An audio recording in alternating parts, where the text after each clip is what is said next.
Pablo se despertó con una sensación de opresión. Su cabeza estaba pesada y respiraba con dificultad. Se sentía como si estuviera atrapado en una pesadilla de la que no podía escapar. No podía moverse y el aire a su alrededor era sofocante, saturado con el olor penetrante de la madera fresca. Fue en ese momento que se dio cuenta. Estaba encerrado en un ataúd. El pánico lo invadió. Cada parte de su cuerpo estaba rígida, inmóvil, como si una fuerza invisible lo hubiera atrapado. Intentó gritar, pero su voz estaba atrapada, incapaz de salir.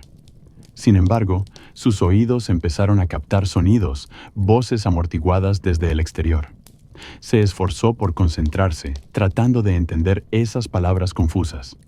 Reconoció la voz de su esposa, Clara. Las palabras que siguieron lo atravesaron como cuchillos. «Pobre Pablo», la voz de Clara sonaba afectada, falsa. «Pensé que nunca lo lograría, pero finalmente ha terminado». Pablo no podía creer lo que estaba escuchando. Permaneció inmóvil, tratando de silenciar incluso su propia respiración. Otra voz, la de Lucas, un viejo amigo de la familia, se unió a la de Clara. Pablo sintió que su mundo se desmoronaba mientras escuchaba. «Nos llevó tiempo», dijo Lucas, «pero ahora finalmente podemos disfrutar de todo. Nadie sospechará de nosotros». «Sí», respondió Clara con un tono frío. «Pero ahora cállate. La gente de la iglesia está llegando. Pongámonos la máscara correcta. Tú actúa como el amigo afligido, yo como la viuda devastada». Pablo estaba paralizado de terror y rabia. Clara, la mujer a la que amaba y con la que se había casado, lo había traicionado. No solo lo había traicionado, sino que había orquestado su muerte junto con Lucas. Todos los pequeños incidentes de los últimos meses, que él había considerado meras casualidades, ahora se revelaban como intentos deliberados de acabar con su vida. Tenía que encontrar la manera de salir de ese ataúd. Tenía que sobrevivir. El sonido amortiguado de las voces y los pasos a su alrededor indicaba que el funeral había comenzado. Clara estaba desempeñando su papel de viuda desconsolada, mientras los asistentes, ajenos a la verdad, la consolaban. La iglesia, con sus paredes de piedra y techos altos, resonaba con murmullos suaves y oraciones. El olor del incienso se mezclaba con el de las velas encendidas, creando una atmósfera solemne, casi mística. «Pobre Pablo», murmuraba Clara con una voz quebrada por la emoción. «Nunca será olvidado». Pablo solo podía imaginar su rostro perfectamente maquillado mientras fingía lágrimas que no sentía. La gente a su alrededor asentía, conmovida por sus palabras.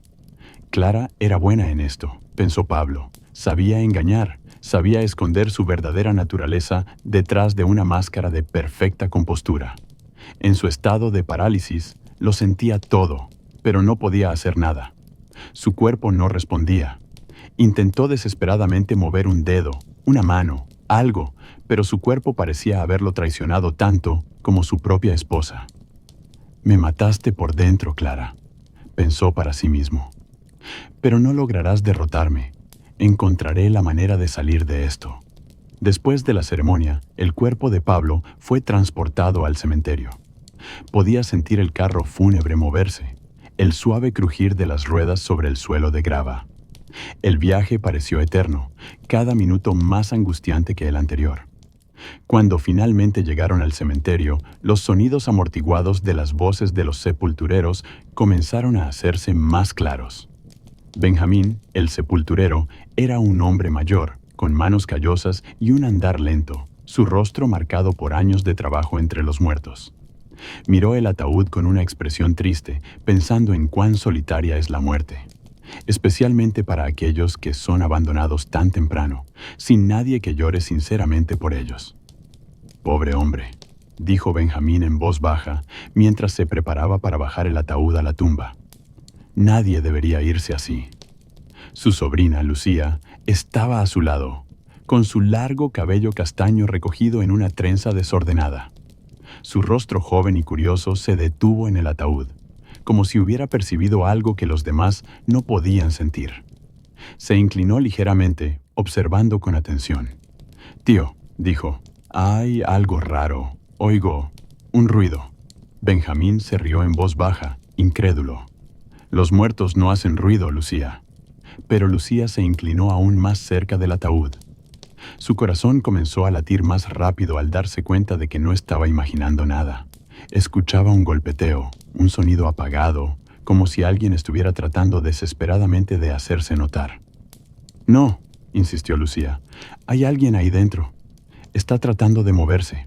Benjamín, aún conmocionado por lo que estaba sucediendo, asintió y ordenó que Pablo fuera transportado de inmediato al hospital. Lucía no se apartó de su lado, asegurándose de que estuviera a salvo. Mientras el carro avanzaba por los caminos de tierra, Pablo trataba de encontrar una manera de vengarse. Clara no podía salirse con la suya. En el hospital, un edificio simple y modesto, rodeado de campos verdes y colinas distantes, Pablo fue llevado a una pequeña habitación de paredes blancas. Lucía permaneció con él, vigilándolo día y noche.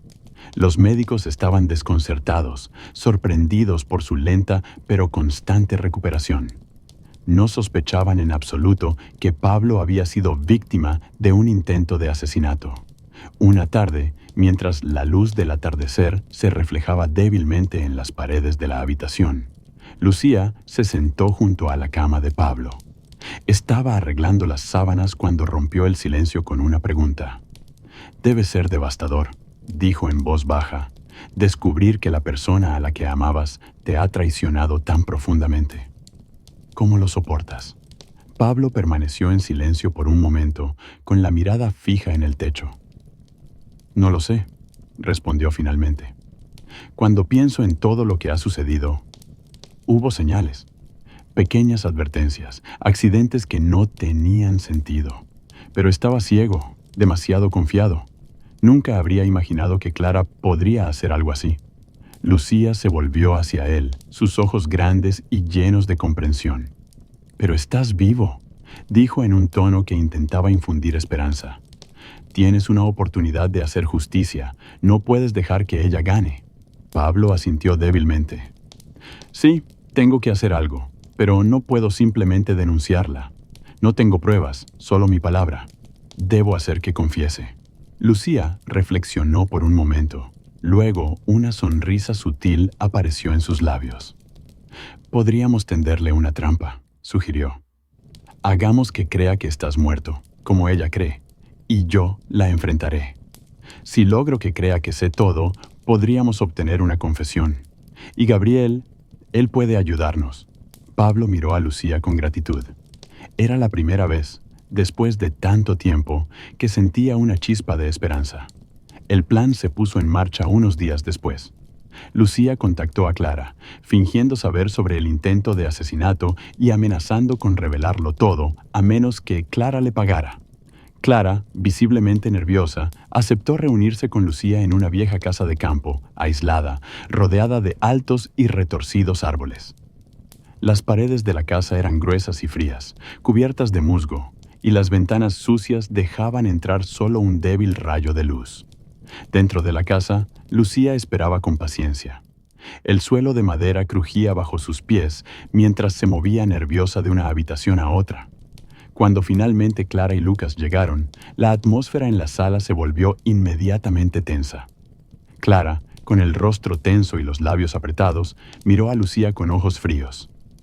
«¿Qué es lo que quieres?», preguntó con un tono duro, tratando de ocultar su inquietud. Lucía la miró directamente a los ojos, sin miedo. «Quiero saber cómo lo hiciste», dijo fríamente. «¿Cómo pudiste matar a tu esposo sin pestañear?».